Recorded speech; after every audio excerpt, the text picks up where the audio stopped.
Hello मेरे विद्यार्थी साथियों, स्वागत है आप सबका मेरे YouTube चैनल मैथ वाले राम सर पर।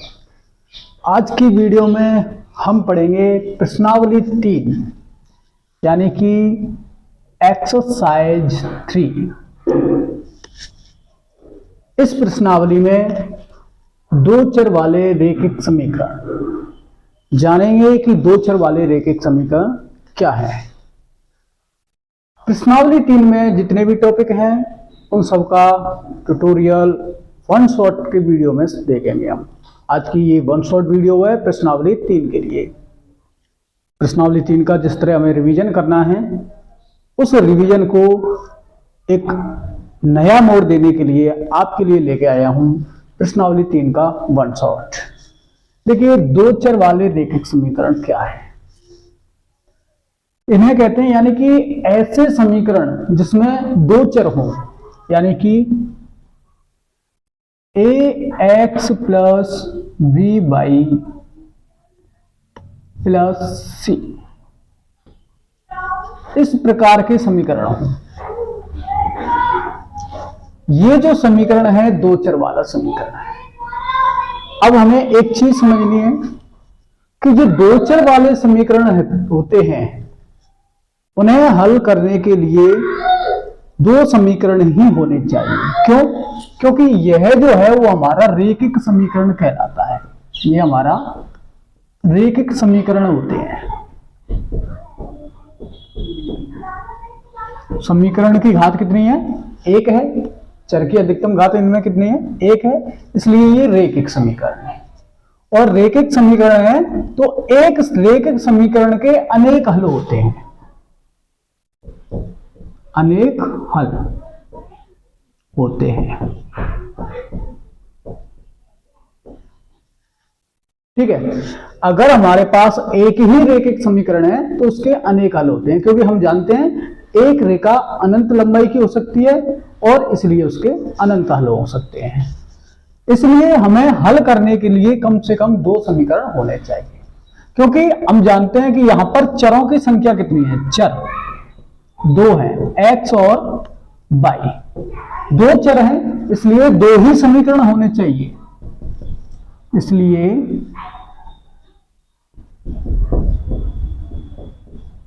दो समीकरण होने चाहिए हल करने के लिए।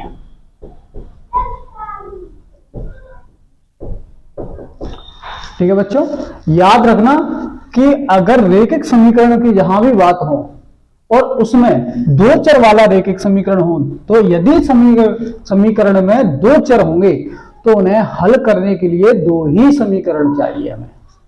तो इसलिए इस प्रश्नावली में दो समीकरण इस प्रकार से चलेंगे। पहले समीकरण को कहेंगे हम a1x plus b1y plus c1 बराबर 0।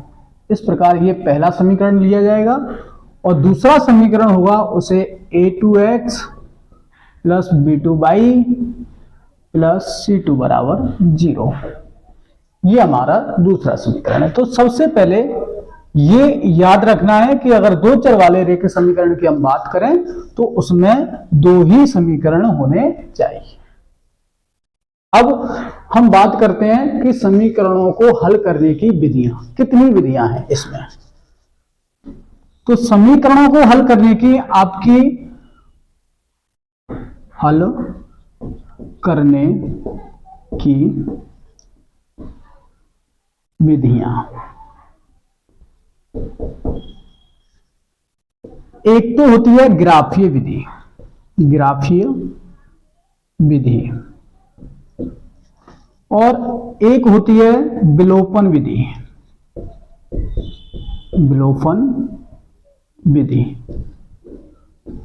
और एक होती है प्रतिस्थापन विधि।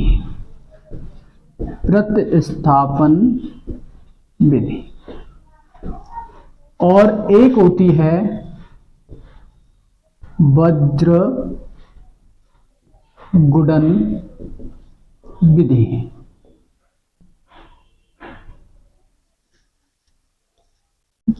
समीकरणों को हल करने की यहाँ पर 4 विधियां होती हैं।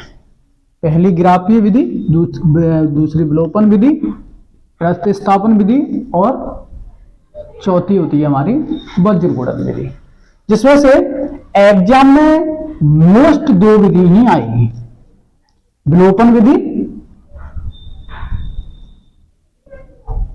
ये हमारी मोस्ट है, विलोपन विधि और प्रतिस्थापन विधि, ये 2 विधियां ही एग्जाम में आएंगी। बल्कि सत्र 2023-24 के लिए वज्र गुणनखंड विधि को हटा दिया गया है, ये वाली विधि हमारी एग्जाम में नहीं आएगी। ग्राफीय विधि की बात करें तो ग्राफीय विधि समथिंग 10% एग्जाम में आ सकती है, और अन्यथा 90% ये भी हमारी एग्जाम में नहीं आएगी। एग्जाम में सिर्फ 2 ही विधियां आएंगी, विलोपन विधि और प्रतिस्थापन विधि। तो पहले हम समझते हैं कि हमारी ग्राफीय विधि क्या है। एक बार इसका भी रिवीजन कर लेते हैं। हमें 3 विधियों का रिवीजन करना है, क्योंकि इसको हम छोड़ देंगे, क्योंकि 23-24 में ये आएगी नहीं वज्र गुणन विधि, इसलिए इसे हमें समझना नहीं है, टाइम खराब नहीं करना है अपना। इसलिए एग्जाम की दृष्टि से देखा जाए तो ग्राफीय विधि, विलोपन विधि, प्रतिस्थापन विधि, जिसमें से सबसे पहले हम देखेंगे ग्राफीय विधि को। पहले हम ग्राफीय विधि की बात करते हैं। देखो ग्राफीय विधि में क्या होता है, हमें कोई 2 समीकरण दिए होंगे। जैसे माना हम एक समीकरण मान लेते हैं 2x प्लस y बराबर 4, और एक समीकरण ले लेते हैं x प्लस y बराबर 6। ऐसे हमने 2 समीकरण लिए। अब हम देखेंगे कि ये हमारा हो गया पहला समीकरण और ये हो गया दूसरा समीकरण। तो अब हम देखेंगे कि इस समीकरण से हम कैसे ग्राफीय विधि का हल निकालेंगे। तो सबसे पहले इसके लिए हम इनके मान निकालेंगे। समीकरण फर्स्ट से मान निकालेंगे 2x प्लस y बराबर 4 से। मान क्यों? क्योंकि हम जानते हैं कि किसी भी रेखा को व्यक्त करने के लिए हमें कम से कम 2 पॉइंट चाहिए, क्योंकि 2 बिंदु एक रेखा को प्रदर्शित करते हैं। इसलिए हर समीकरण से कम हमें 2 मान चाहिए ग्राफीय विधि में हल करने के लिए। तुम चाहो तो 2 से अधिक मान निकाल सकते हो, लेकिन हम जानते हैं कि जब हमारी एक रेखा 2 बिंदुओं के द्वारा बन जाती है तो हम 2 मान निकाल सकते हैं। हमें ज्यादा टाइम खराब नहीं करना है अपना एग्जाम में, तो 2 मान निकाल के ही चलेंगे। ठीक है, तो हम यहां से 2 मान निकालते हैं। जैसे हम पहले इसे y के फॉर्म में रखते हैं समीकरण को, y बराबर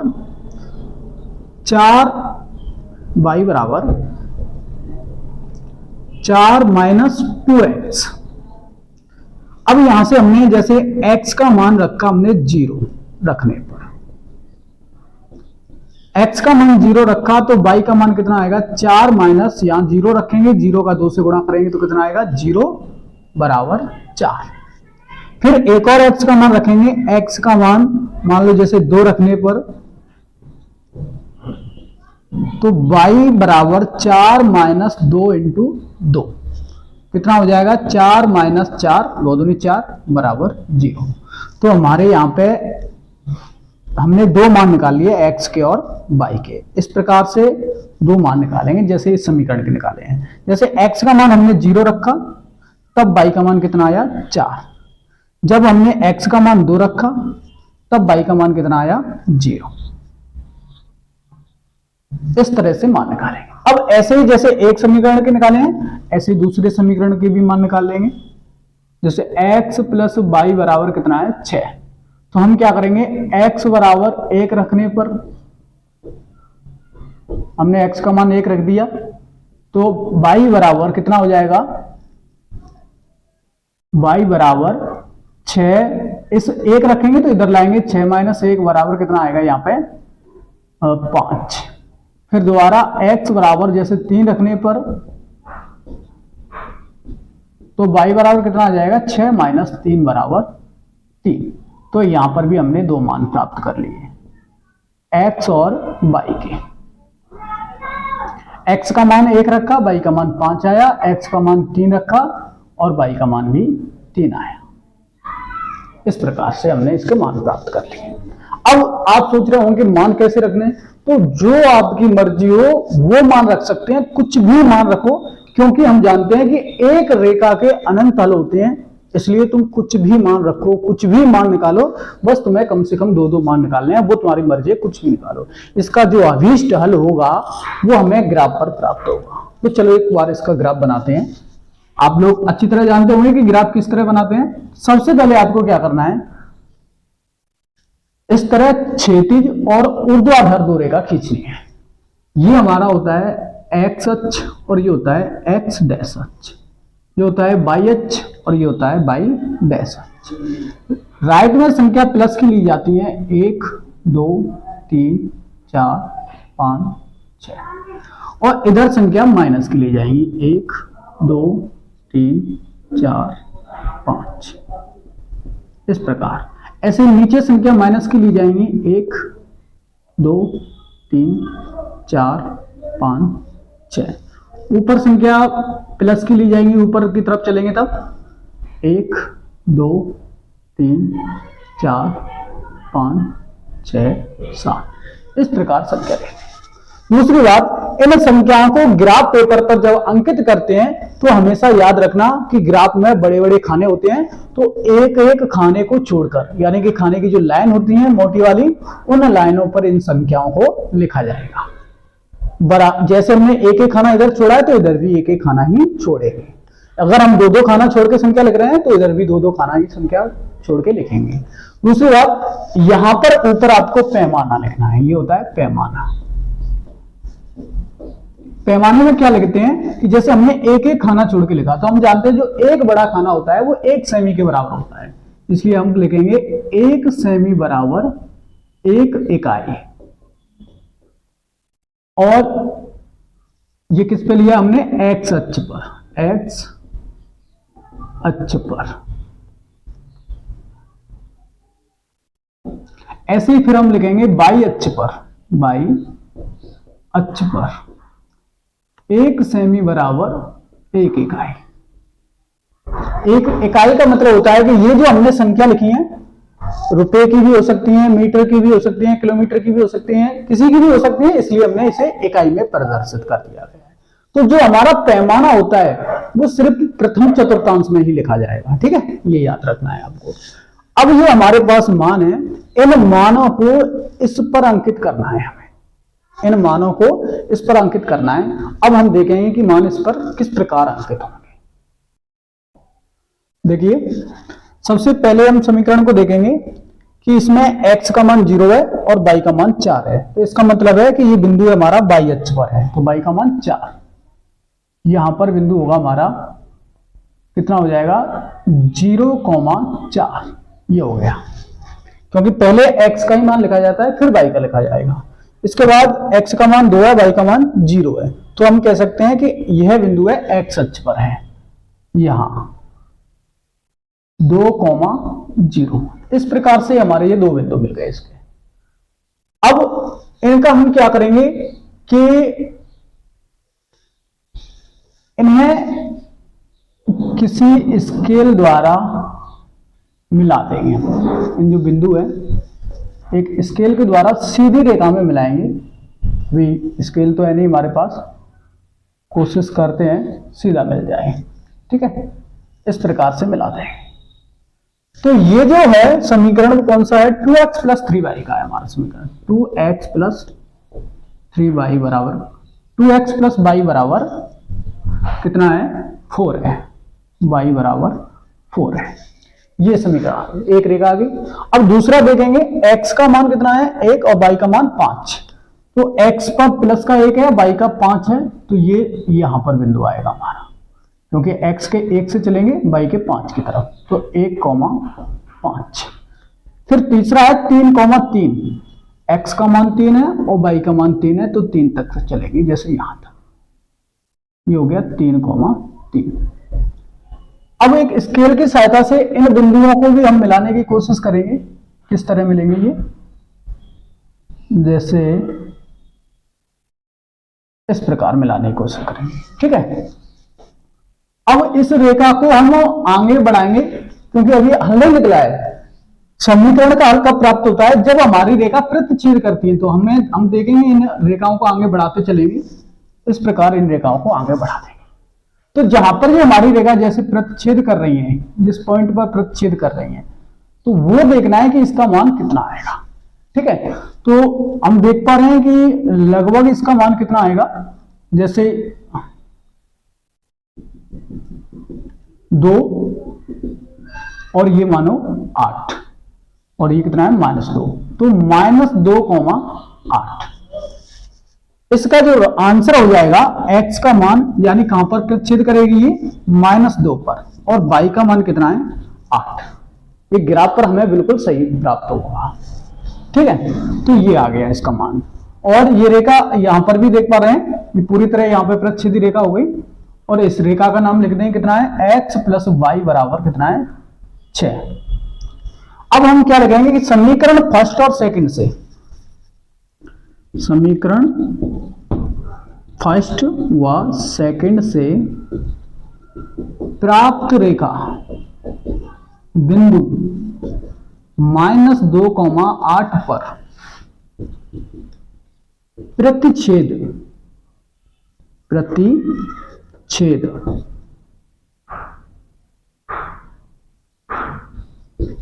करती हैं। अतः x बराबर -2 और y बराबर 8 है। ये इसके अभिष्टन है। ये हमारी ग्राफीय विधि है और कुछ नहीं, सिंपल सी बात है। पहले हमें इनके दो मान निकालने हैं और दो मान निकाल के उन्हें ग्राफ पर अंकित करना है। जहां पर रेखा प्रतिच्छेद करेंगी वही हमारा अभिष्ट हल होगा। अगर प्रतिच्छेद नहीं करेगी तो समांतर आएंगी, और जब समांतर आती है तो कोई हल नहीं होगा। और यदि रेखा समांतर भी नहीं आ रही है, प्रतिच्छेद भी नहीं हो रही है, तो फिर समपाती रेखा होंगी। 3 प्रकार की रेखा होंगी। आपको अभी वीडियो के तीनों पार्ट हो जाएंगे। अभी जैसे कि इसका तीनों विधि हो जाएंगी, वैदिक इसकी विलोपन विधि और प्रतिस्थापन विधि, ग्राफीय विधि आपकी हो गई। उसके बाद हम आपको बताएंगे कि रेखाओं की प्रकृति की भी जांच किस प्रकार की जाएगी। ठीक है, तो ये होगी आपकी ग्राफीय विधि, इस प्रकार की जाएगी आपकी ग्राफीय विधि। अब हम बात करते हैं विलोपन विधि की। देखो विलोपन विधि क्या है। विलोपन विधि में 2 समीकरण दे रखे होंगे। अभी जैसे हमने ग्राफीय विधि वाला किया था, चलो उसी को एग्जांपल के रूप में ले लेते हैं कि एक समीकरण है हमारा 2x + y बराबर 4 और दूसरा था x + y बराबर 6। ये 2 समीकरण ले लेते हैं। अब विलोपन विधि में क्या करते हैं कि या तो समीकरणों को जोड़ो या समीकरणों को घटाओ। 2 प्रकार से करते हैं। समीकरण जोड़े कब जाएंगे, जब दोनों समरूपी चिन्ह वाले समीकरण होंगे, एक में प्लस हो एक में माइनस हो, तो तुम जोड़कर भी सवाल को हल कर सकते हो। यदि दोनों में चिन्ह समान है तो हम घटाकर दोनों समीकरणों को, जैसे ये पहला समीकरण और ये दूसरा समीकरण है, तो दोनों समीकरणों को घटाकर हम हल करेंगे। ठीक है, दूसरी बात कि आपको ये देखना है कि ये दोनों समीकरणों के चर हैं, वो एक चर समान होना चाहिए, तभी हम विलोपन विधि से हल करेंगे उन्हें।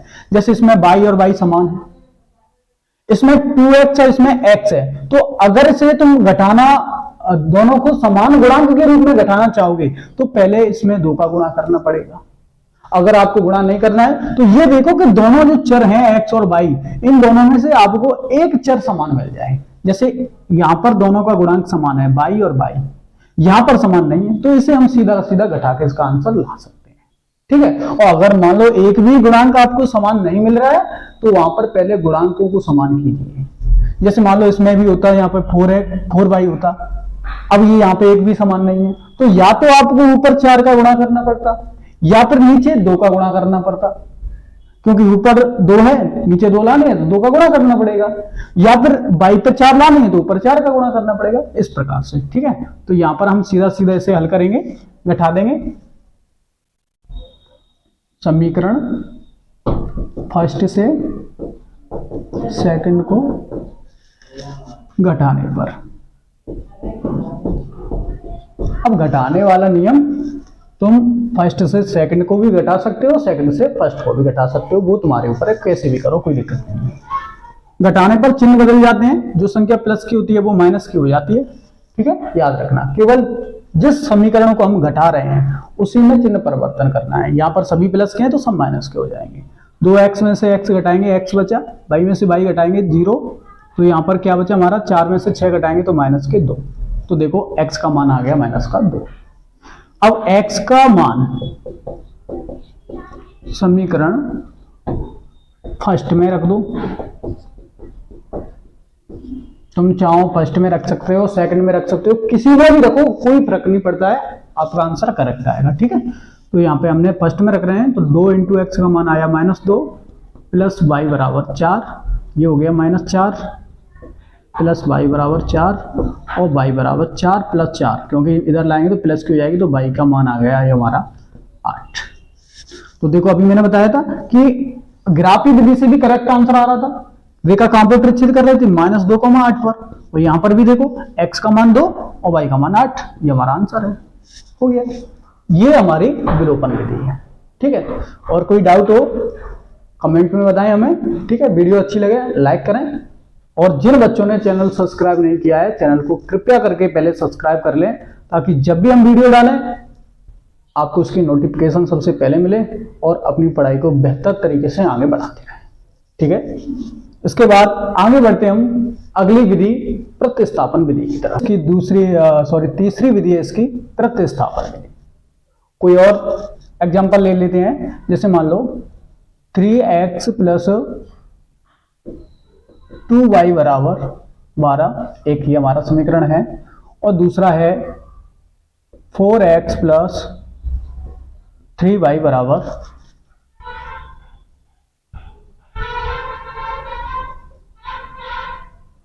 18। ठीक है, ऐसे हमने दो समीकरण लिए, कोई भी समीकरण हो सकते हैं, कुछ फर्क नहीं पड़ता है। ठीक है, इस तरह से हमने दो समीकरण ले लिए। अब हमें देखना है कि इस प्रतिस्थापन विधि से इनका अर्थ क्या होगा। देखो प्रतिस्थापन विधि क्या होती है कि हमें किसी भी एक समीकरण से पहले किसी एक चर का मान डिफाइन करना है और उस मान को हमें दूसरे समीकरण में रखना है, बस यही है और कुछ नहीं है। बाकी भूल जाओ प्रतिस्थापन कि क्या है, बहुत सिंपल है प्रतिस्थापन। सबसे पहले एक समीकरण लेना है हमें, चाहे पहला या दूसरा, वो तुम्हारी मर्जी है, कोई सा भी ले सकते हैं।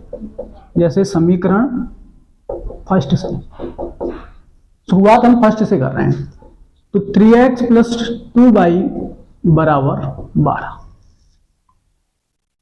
यहां पर हम क्या करेंगे, x यहां से जैसे 3x को हम रखें x के रूप में वैल्यू निकालें, तो 2y का पक्षांतरण कर देंगे 12 माइनस 2y, x बराबर 12 माइनस 2y बटे 3।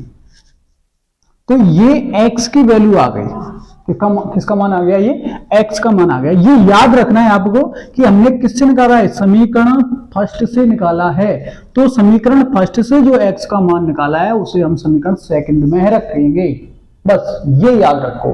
और यदि हम समीकरण सेकंड से निकाले तो समीकरण फर्स्ट में रखेंगे। ऐसा नहीं करना है कि फर्स्ट से निकाला है और फर्स्ट में ही रख दो, तो गलत हो जाएगा सवाल। ठीक है, बस और कुछ नहीं है। हमने किससे निकाला, समीकरण फर्स्ट से, x का मान समीकरण सेकंड में रखने पर। अब समीकरण सेकंड में मान रखेंगे, देखो इधर करा देता हूं। x का मान हमारे पास समीकरण सेकंड क्या है, 4x प्लस 3y बराबर 18 है। अब जहां x है 4 की जगह x है, यहां पर रखेंगे हम 12 माइनस 2y बटे 3।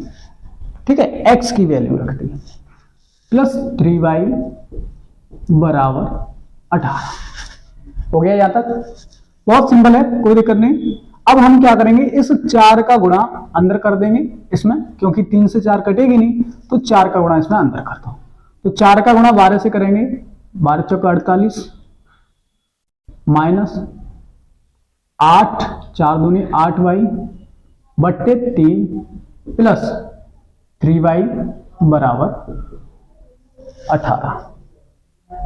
इसके बाद हम इसका पक्षांतरण करेंगे, 3 का, 3 भाग की संख्या है तो गुणा में जाएगी, तो जिसके नीचे 3 नहीं है उन सब से गुणा हो जाता है जब भी पक्षांतरण करते हैं। तो याद रखो, या एलसीएम लेते हैं, चाहो तो इस प्रकार सबका एक साथ एलसीएम ले सकते हैं। तो ये हमने एलसीएम कितना लिया, 3, तो ये हो गया हमारा 48 माइनस 8y प्लस 3 है, तो यहाँ 3 तरह का कितना हो जाएगा, 9y बराबर 18। इस प्रकार भी कर सकते हैं एलसीएम लेके। ठीक है, अब यहाँ 8y माइनस की है और ये प्लस की है, 8y घटा दो 9y में से क्या बचेगा, y, तो 48 प्लस 22 बराबर 18 का 3 से गुणा कर देंगे, 18 3 54, 22 बराबर 54 माइनस 48, 22 बराबर कितना मान आ जाएगा, 48 इसमें से घटा देंगे तो कितना बचेगा 6। ये लो सर आ गया, किसका मान आ गया, 22 का मान आ गया। अब इस 22 के मान को x के मान में रख दो जहां से हमने x का मान निकाला है। अतः x का मान हमने क्या निकाला था, 12 माइनस 2y बट्टी 3। अब इस 22 के स्थान पर क्या रख देंगे, हम 6 रख देंगे। तो 12 माइनस कितना हुआ 8 12 होगा, 6 दूनी 12 बट्टे 3, 12 में से 12 घटाएंगे 0 बट्टे 3 बराबर 0। तो हम कहेंगे x का मान 0 आ गया, y का मान 6 आ गया। ये हमारे इसके आंसर हो गए। लो ये आपकी प्रतिस्थापन विधि है। और कोई दिक्कत हो तो हमें बताएं, बाकी इसकी अगली विधि देखते हैं। अगली विधि तो फिर इसकी वज्रगुणन विधि है, तो वैसे ही टाइम खराब नहीं करना है हमें। आपके एग्जाम में 3 विधि आएंगी, आपकी तीनों विधि क्लियर।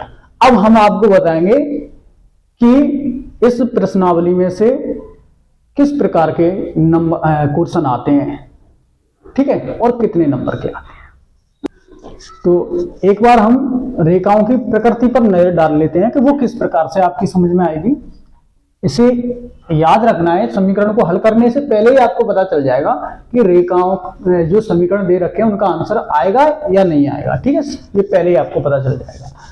जैसे हमारे पास 2 समीकरण होते हैं, पहला a1x plus b1y plus c1 बराबर 0, a2x plus b2y plus c2 बराबर 0। इस प्रकार से हमारे 2 समीकरण होते हैं।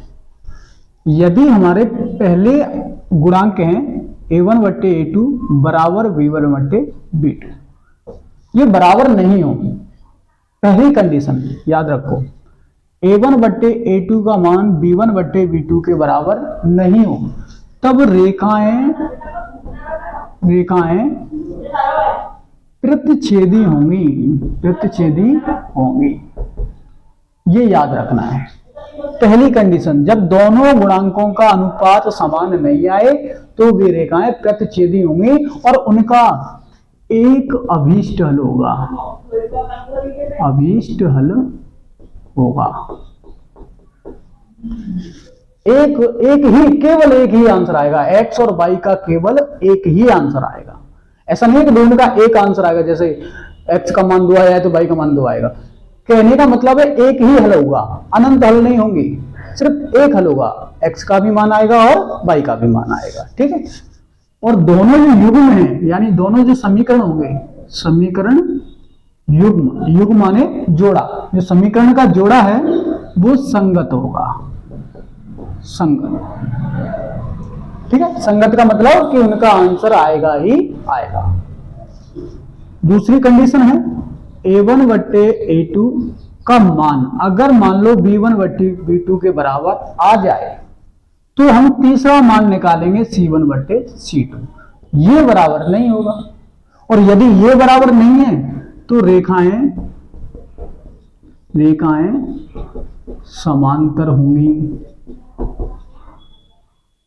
मतलब एक दूसरे को कहीं प्रतिच्छेद नहीं करेगी। ये वाली इस प्रकार की रेखा होंगी, एक दूसरे को प्रतिच्छेद करेंगी, ये वाली इस प्रकार की रेखा होंगी, दोनों समांतर होंगी, एक दूसरे को कहीं प्रतिच्छेद करेंगी नहीं, और जब प्रतिच्छेद नहीं करेंगी तो उनका कोई हल नहीं होगा, ठीक है।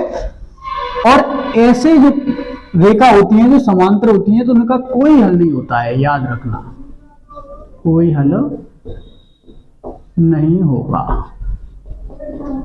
और यदि कोई हल नहीं है तो यहां पर जो हमारा समीकरण युग्म है, जो समीकरण का जोड़ा है वो कैसा है, असंगत है, संगत नहीं है, ठीक है, असंगत है। तीसरी जो कंडीशन होती है वो है हमारा a1 बट्टे a2 बराबर b1 बट्टे b2 बराबर c1 बट्टे c2, यानी तीनों ही मान यदि बराबर आ जाए तब क्या होगा, तब रेखाएं समपाती होंगी, रेखाएं समपाती होंगी। समपाती होंगे, अनेक हल होंगे, अनेक हल होंगे। समीकरण जो युग्म होंगे हमारे उनके अनेक हल होंगे, इसलिए समीकरण युग्म कैसा होगा? संगत है। क्योंकि अनेक हल है तो युग्म भी हमारा संगत होगा। ठीक है। अब समपाती रेखा कैसी होती है? अनेक हल क्यों है? क्योंकि एक रेखा के ऊपर दूसरी रेखा होगी। ये तो अब हम बात करते हैं कि इस प्रश्नावली से किस प्रकार के क्वेश्चन आएंगे। ठीक है। तो इस प्रश्नावली से आपके 4 नंबर के क्वेश्चन आएंगे। एक क्वेश्चन 1 नंबर का आएगा, दूसरा भी 1 नंबर का आएगा, और एक क्वेश्चन आपका 2 नंबर का आएगा। ठीक है। जैसे मान लो कोई इस प्रकार का क्वेश्चन आ जाएगा कि 2x + y = 7 है। 2x + y = कितना है? 7 है। तो फिर x और y के मान क्या है? अब आप सोच रहे होंगे कि सर आपने बताया था कि एक रेखा के तो अनेक हल होते हैं। जी बिल्कुल। अगर ऑप्शन में दे रखा है कि इसके अनेक हल होंगे तो वो आपका राइट आंसर है, या फिर ऑप्शन में इसके आंसर दे रखा होगा कोई एक जो इस समीकरण को संतुलित करेगा। जैसे इस समीकरण को संतुलित करने के लिए जैसे मान लो उसमें 2,3 ऐसे दे रखा है, तो इसको हमें इस मान को इस समीकरण में रख के जांच करनी है कि क्या ये इसका मान हो सकता है या नहीं। ठीक है। जैसे 2x का मान दिया है तो 2 × 2, y का मान कितना है? 3 है, +3, तो ये टोटल हमारा 7 आना चाहिए। इस संतुलित करने के लिए क्या है कि दोनों साइड कैसी होनी चाहिए? बराबर होने चाहिए। तो कितना हो गया? 4 + 3 बराबर कितना हो गया? 7। तो हम कह सकते हैं कि ये हमारा करेक्ट आंसर है। बाकी उसमें 3 ऑप्शन गलत दे रखे होंगे जिन्हें रखने पर संतुलित नहीं होगा। तो एक तो इस प्रकार का आपका क्वेश्चन आएगा। ठीक है। k का मान ज्ञात करने के लिए भी आ सकता है। जैसे मान लो कोई समीकरण दे दिया उसने 3x - y + 3x + y - 14 = 0, और एक समीकरण है x - y - k, ऐसे समीकरण दे रखा है बराबर 0। तो यहां पर बोला जाए k का मान ज्ञात कीजिए, बोल दिया जाए k का मान क्या है, तो ऐसे इसमें k का मान ज्ञात करने के लिए दे दिया जाए। आपको कुछ नहीं करना है, इनके अनुपात निकालो, यानी कि गुणांकों के अनुपात। a1/a2 क्या होगा? 3/1 होगा। b1/b2 क्या है? b1/b2 क्या है? 1/1 है। ये प्लस का 1 है और ये माइनस का 1 है, तो 1/-1। ऐसे c1/c2 निकाल लो। c1/c2 क्या है? तो ये होगा -14/- माइनस माइनस हटा दो, कितना आ गया? 14/k। इस प्रकार से आपको मान निकाल लेने हैं, और उसके बाद उसमें समीकरण दे रखा होगा, कंडीशन उसमें दे रखी होगी कि ये प्रतिच्छेदी रेखाएं हैं या फिर समांतर रेखाएं हैं। ठीक है। इस प्रकार की आपको उसमें कंडीशन दे रखी होगी। सपोज करो मान लो कि ये प्रतिच्छेदी रेखाएं हैं, तो क्या होगा? a1/a2 not equal equal b1/b2 और नॉट इक्वल c1/c2। लेकिन आपको तो k का मान निकालना है, तो ये कंडीशन लेनी है। ठीक है। यदि दे रखा है समपाती है, तो समपाती है तो फिर तीनों ही मान बराबर करने पड़ेंगे। a1/a2 बराबर b1/b2 बराबर c1/c2। इस प्रकार से करने पड़ेंगे फिर आपको। फिर इसमें क्या है, आपको चाहो तो ये दोनों कंडीशन लो या इन दोनों कंडीशनों को कोई भी मान बराबर रखना है। जैसे मानो कि हमने रख लिया c1/c2 हमारा कितना आया? 14/के बराबर, और ये कितना आया? 1/-1। ऐसे इन्हें बराबर रखो और इनके बज्र गुणा कर दो, तो कितना आएगा? के बराबर आ गया -14। ये के का मान आ गया। इस प्रकार से आपको के का मान ज्ञात करने के लिए आएगा। तो के का मान ज्ञात करने के लिए जब आपका क्वेश्चन आएगा तो वो आपको पहले ही बोल देगा कि रेखा समपाती है, प्रतिच्छेदी है या समांतर है, या फिर हलों के बारे में बोल देगा, इसका एक हल है, अनेक हल हैं, या फिर कोई हल नहीं है।